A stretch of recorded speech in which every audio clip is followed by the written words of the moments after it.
Mbele yako unachokiona hapa ni program maalum Judo Clinic kwa ajili ya wachezaji wetu ambayo inaendeshwa na mkufunzi kutoka Ufaransa anaitwa Nicolas. Kwa hiyo hichi kinachoendelea hapa ni screen ya wachezaji wetu. Nje hapa pia tutakuwa na program kwenye mashule baadhi kwa ajili ya pia kupata vijana wadogo ambao tutawaendeleza pia kwa ajili ya matukio mbalimbali makubwa ya kimataifa. Mikakati na malengo ni kupata kizazi kipya na kupata vijana wadogo kwa ajili ya kuelekea kwenye mashindano mbalimbali ya kimataifa. Kama unavyojua Olimpiki sio mwaka mmoja, Olimpiki ndani ya miaka 4. Kwa hiyo Olimpiki inapomalizika inaanza Olimpiki ijayo. Imemalizika Olimpiki ya Paris, tumeona judo tuliwasilishwa na mchezaji mmoja ambaye ni Andrew Thomas Mlugu. Kupitia wakilishi wake basi imezaa matunda, tumeweza kusupport program kama hii ya kwanza maandalizi ya Olimpiki ijayo. Kwa hiyo tunashukuru pia kwa wadau mbalimbali wanaojitokeza, tunakaribisha pia wadau wengine waje katika kusaidia programu zetu kama hivi unavyoona. Wadau tunawakaribisha pia kuungana na sisi katika kuendeleza mchezo kwa sababu judo ipo kwenye jamii. Kwa hiyo tunaikaribisha jamii pia wa Tanzania wanaopenda mchezo wa judo waje kujiunga na judo. Judo ni mchezo wa self defense, utakusaidia pia katika pitapita zako huko. Kwa hiyo tunawakaribisha pia waje kujiunga. Pia michezo kama tunavyojua pia ni afya, pia waje kwa ajili ya afya zao, kulinda afya zao. Tunakaribisha kuja kujiunga jamii yote ya Tanzania na wadau mbalimbali ambao wanahitaji kusapoti michezo. Tunakaribisha kuja kukaa mezani na mchezo wa judo kwa sababu tumewakilisha Olimpiki. Tunaanza maandalizi ya Olimpiki ijayo. Kwa hiyo wakaribie kwa sababu ni sehemu pia kutangaza bidhaa zao kupitia judo.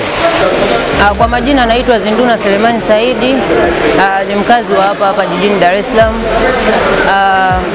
Leo nimehudhuria program ya Judo Clinic program ambayo tumekuwa na sensei kutoka Ufaransa. Mchezo huu una faida nyingi sana, ikiwemo kwa sisi wanawake, ikiwemo kwa self defense, kujilinda wenyewe kama imetokea kuna hatari dhidi ya sisi wenyewe kwa wenyewe. Kwa hiyo inakuwa ni rahisi kwa kujilinda. Pia for physical fitness, mwili unakuwa vizuri. Tatu, pia inapunguza hata uzee, mtu unakuwa mrahisi kidogo.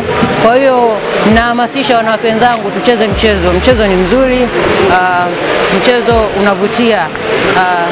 Pia mchezo ni afya.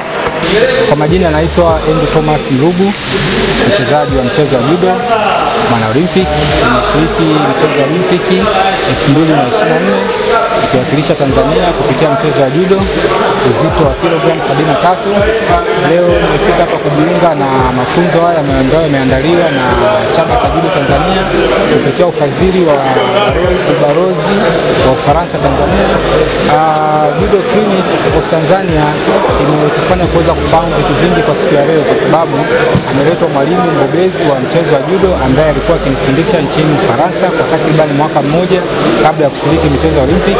Wachezaji wa Tanzania tumenufaika vitu vingi sana. Tumejifunza mbinu mpya, tumejifunza mbinu za ambazo zimebadilika, sheria mpya, na pia mwalimu amepanga kutufundisha vitu vingi, pia kufundisha mbinu za chini, newaza technique ambazo tunaweza kusema ni ground technique. Kwa hiyo kuna vitu vingi sana tunavipata kama wachezaji wa Tanzania ambavyo tumetoka nje ya nchi. Kwa hiyo tunashukuru sana uongozi wa Chama cha Judo Tanzania kwa kuweza kufanikisha kuwepo kwa programu hii Judo Clinic ambayo itaweza kutufanya wachezaji kufahamu vitu vingi ambavyo vimeletwa na mwalimu ambaye alikuwa akinifundisha kutoka nchini Ufaransa. Pia inatupa motivation wachezaji kuweza kujiandaa na michezo ya Olimpiki inayofuata yatakayofanyika Marekani, Los Angeles. Kwa hiyo sisi kama wachezaji tuna furaha kubwa sana kuingia katika programu hii ya Judo Clinic katika Tanzania, na pia tuna imani kwamba kupitia programu hii tutaweza kujifunza vitu vingi sana, na pia tunaishukuru Chama cha Judo na uongozi wote wa balozi wa Ufaransa kwa kufanikisha zoezi hili. Asante.